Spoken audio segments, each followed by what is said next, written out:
Okay, the narcissist post super empath discard.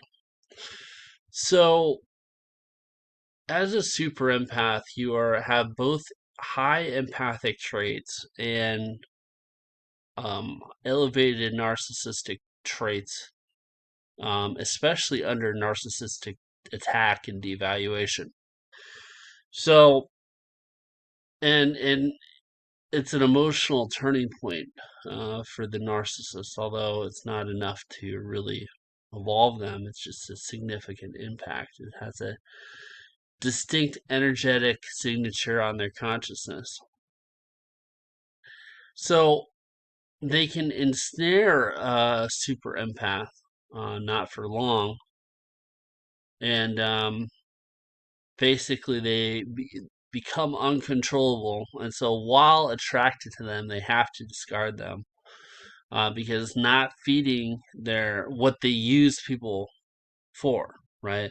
They're stuck in the um, rut of using other people as a sense of stability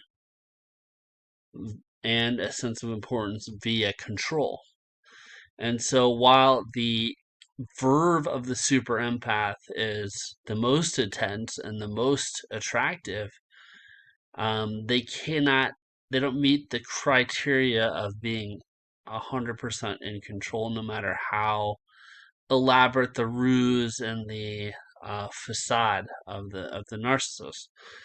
So they will end up discarding. Now the super empath can get ensnared, and so after the discard, there can be great confidence.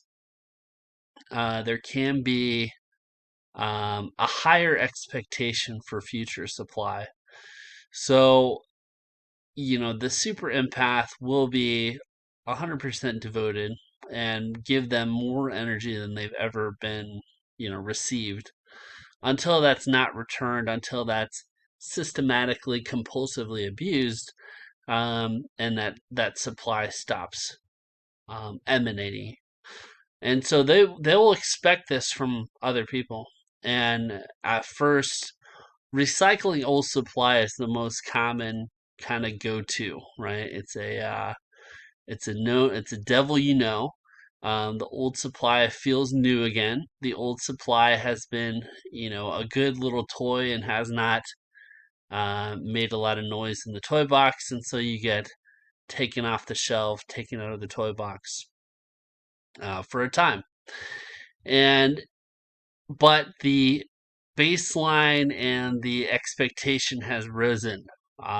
That's a lot of times you'll see the definition of, there's always my life pre super empath and post super empath. So now the recyclable supply has a higher standard and the devaluation cycle is much quicker.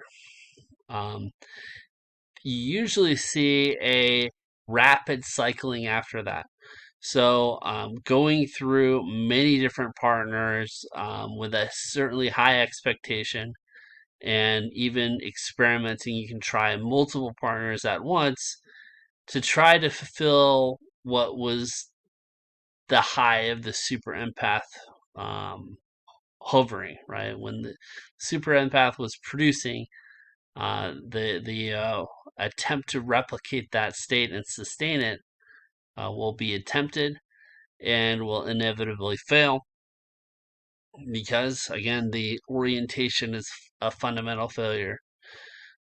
You also get the return to the super empath, provided the super empath is